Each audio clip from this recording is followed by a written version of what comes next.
kulanti wacan oo wanaagsan daawadayaal ku soo dhawaada barnaamijka xog iyo xaqiiqo. barnaamijka waxaynu ku eegaynaa wararkii ugu dambeeyay dagaal ka socda waqooyiga dalka Ethiopia. walaaca ayaa sidoo kale laga qabaa midnimada Ethiopia waxaana kor u sii kacaya oo sii kordhaya dagaal ka socda gobolka Tigreega.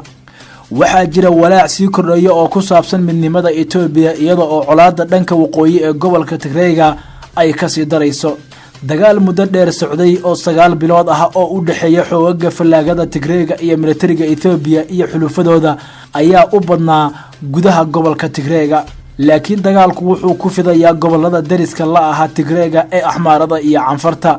tani waxa ay ka dhigan tahay in culayska uu ka fududaanayo xoogagga Tigreega oo guulo la taaban karo ka gaaray dhul beereedka oo ay ka mid tahay qabsashadii caasimada gobolkaasi ee Maqale bishii June kadib markii ciidamada Ethiopia ay isaga baxeen dawladuna ay ku dhawaaqday xabad joojin hal dhinac ah. waa calaamad muujinaysa qalalaasaha Tigreega in uu ka sii darayo, laakiin tani sinama ma ahan dagaalka kaliya ee hadda ka socda Ethiopia. waa dalka labaad ee ugu dadka badan qaaradda Afrika oo ay ka jiraan xiisado qowmiyadeed. sanadkii 1994 waxaa la soo saaray dastuur cusub kaas oo abuuray gobollo taxana ah oo ku salaysan isir ahaan oo loola jeedo in wax laga qabto dhibaatada dawladda dhexe. ilaa 2018 isbahaysiga talada haya waxa u badnaa ururka TPLF waxaana lagu dhaliilay inay burburiyeen cid kasta oo ka soo horjeeda. kadib markii Abiy Ahmed oo ka soo jeeda qowmiyadda ugu weyn Ethiopia ee Oromada uu noqday ra'iisul wasaaraha Ethiopia sanadkii 2018 wuxuu sameeyay tallaabooyin isdaba joog ah oo geesinimo leh si loo soo afjaro caburinta dawladda. waxaa jira dagaal qowmiyadeed oo aad u fara badan ayuu yiri Rashid Cabdi oo ah khabiir fadhigiisu yahay Nairobi oo ku xeel dheer amniga geeska Afrika. meesha ugu kulul waa gobolka Benishangul Gumus ee galbeedka oo xuduud la Suudaan iyo koonfurta Suudaan. wuxuuna ku tilmaamay Mr. Rashid inuu yahay ifafaale joogto ah. ilaa 200 oo qof ayaa lagu xasuuqay weerar ka dhacay gobolkaasi bishii December ee sanadkii la soo dhaafay. toddobaadkii hore mas'uuliyiinta gobolka ayaa waxa ay sheegeen in ciidamada ammaanku ay dileen in ka badan 100 dagaalyahan oo ka tirsan koox hubaysan oo ay ku eedeeyeen weerarada isir ahaan huriyay. waxa kale oo halis gelinaya deganaanshaha muranka soohdinta taariikhiga ah ee u dhaxeeya Suudaan iyo Ethiopia oo ku saabsan dhul beereedka barwaaqaysan ee dhulka loo yaqaan Al-Fashaqa waxaana sheeganaya labada dawladood. muranka ayaa keenay in ay is hor fadhiyaan labadan ciidan xilli colaadu ay ka taagan tahay gobolka Tigreega. maalin qura toddobaadkii hore 100 qaxooti ah oo ka soo jeeda qowmiyadda yar ee Qimindi ee Ethiopia ayaa u qaxay Suudaan si ay uga baxsadaan dagaalada gobolka Axmaarada Ethiopia ee xuduudda la Tigreega. warbaahinta Suudaan ayaana warisay warkan. mas'uuliyiinta gobolka Axmaarada ayaa 10 sano ee la soo dhaafay ku eedeynayay dalalka dariska la aha Tigreega inay huriyeen colaadda qowmiyadeed taas oo dadka Tigreeguna iyagu ay diidaan. ku darso waxaa kaloo soo bilowday muran muddo soo jiitamaya oo u dhaxeeyay gobolada Soomaalida iyo Canfarta Ethiopia oo si khatar ah ugu dhow xadka Djibouti iyo kacdoono sii kordhaya oo ka dhan ah militariga Ethiopia oo ka socda gobolka Oromia. waana sahlan tahay in la arko sababta ay Ethiopia uga walwalsan yihiin dad badan in ay burburto. Ethiopia waxa ay soo martay wareegyo taariikhi ah oo xoog leh kadibna aan khatar ahayn waxayna ku jirtaa mid ka mid ah waqtiyadaasi aadka u halista badan ayuu yiri Alex the Wall oo ah agaasimaha fulinta World Peace Foundation oo xarunteedu tahay Mareykanka.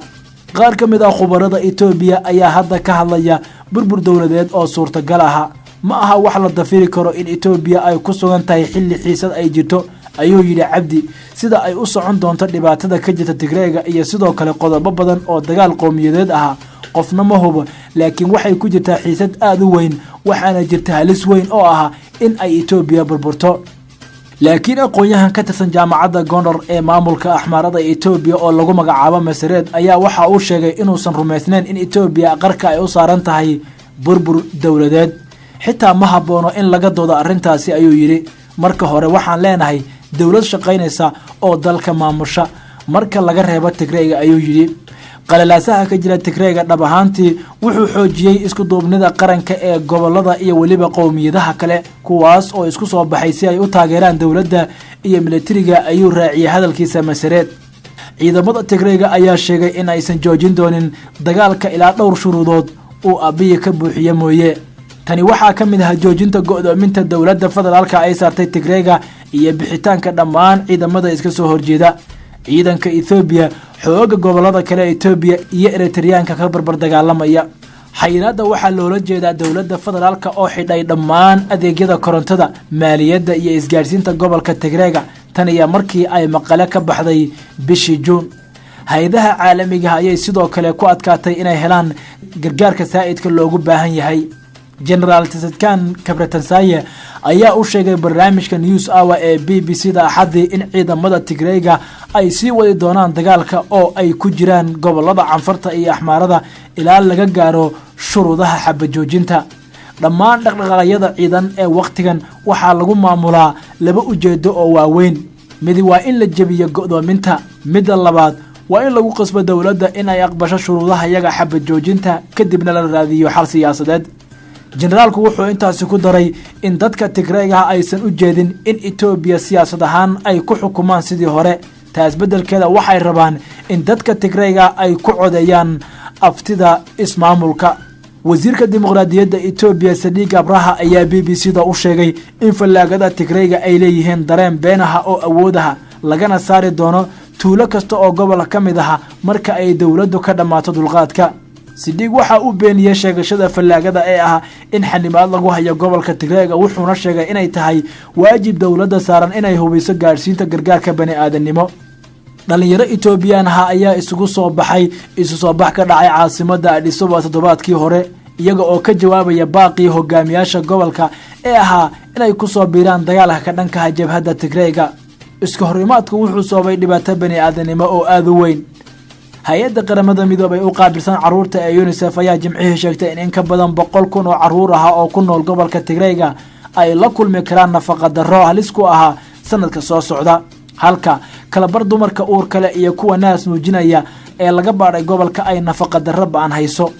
khubarada cuntada ayaa sheegaya in 400,000 oo qof oo Tigreega ay la kulmi karaan heerar baan oo gaajo ah dhammaan wadooyinka gargaarka ee taga gobolka Tigreega ayaa xiran marka laga reebo hal wado oo ka timaada gobolka Canfarta oo dhawaan lagu weeraray kolonyo raashin ah oo sida la sheegay ay weerareen maleeshiya taageersan dawladda maleeshiyaadka Tigreega ayaa sheegaya inay rajeynayaan inay xoog ku furaan wado cusub oo gargaar oo sii maraysa Suudaan iyaga oo ka adkaaday ciidamada Ethiopia iyo ciidamada Axmaarada ee halkaasi degan qaramada midoobay ayaa sheegtay in dad lagu qiyaasay 5.2 milyan oo qof oo ku nool Tigreega ay u baahan yihiin gargaar bani'aadanimo halka dagaaladii ugu dambeeyay ee ku fida gobolka Canfarta ay sababeen kumanaan qof oo halkaasi ku barakacay oo aad ugu baahan cunto iyo hoy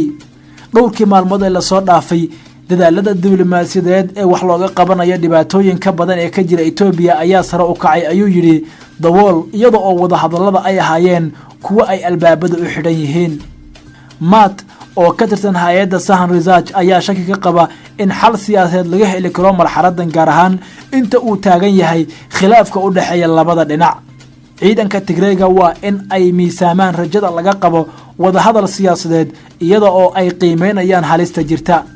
dhinaca kale maalmihii u dambeeyay waxaa sii xogeystay dagaalka u dhaxeeya labada dhinac ee ka socda gobolka Tigreega gaar ahaan xuduudaha ay wadaagaan Axmaarada iyo Tigreega iyo sidoo kale Tigreega iyo Canfarta dagaalka ka socda gobolka Canfarta ee u dhaxeeya ciidamada dawladda iyo xoogga Tigreega ayaa aad u cuslaaday wuxuuna ka socdaa magaalooyinka sida Kalewaan Awana iyo waliba Awro khasaarihii ugu badnaa ayaa ka dhashay dagaalka dhinaca Canfarta labada dhinac ayaana guulo kala sheeganaya balse Kalewaan iyo Awro ayuu dagaalka ugu culus ka socdaa lagumana kala bixin wali ciidamada dawladda ayaa soo bandhigay maxaabiis ay sheegeen inay ka qabteen TPLF dhinaca kale xoogga Tigreega ayaa sheegay inay 100 maxaabiis ah oo ka tirsan ciidamada Ethiopia inay ku qabteen dagaal ka socda dhinaca Canfarta gobolka Wallo ayaa noqday furintii labaad ee ugu adkayd ee dagaalka uu ku dhaxmarayo Tigreega iyo ciidamada huwanta ah xogo aan rasmi ahayn ayaa sheegaya in ciidamada dawladda ay isaga baxeen magaalada Lalibale hay'adda UN ayaa walaac ka muujisay waxa ay ku sheegeen xasuuq isirsifayn ah oo ka socda waqooyiga Ethiopia iyaga oo ku eedeeyay inay labada dhinac ee ku dagaalamaya gobolkaasi Tigreega ay xasuuq ka geysteen gobolkaasi TPLF ayaa xidhay wadada isku xidha Waldiya iyo Baxardaar sida ila wareedya ay xaqiijiyeen waxa la soo kiciyay jilib culusti axmaarada ee qoomiyadaasi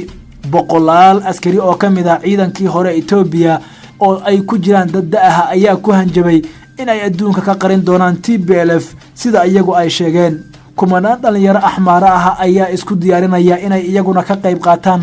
dagaalka lagula jiro TPLF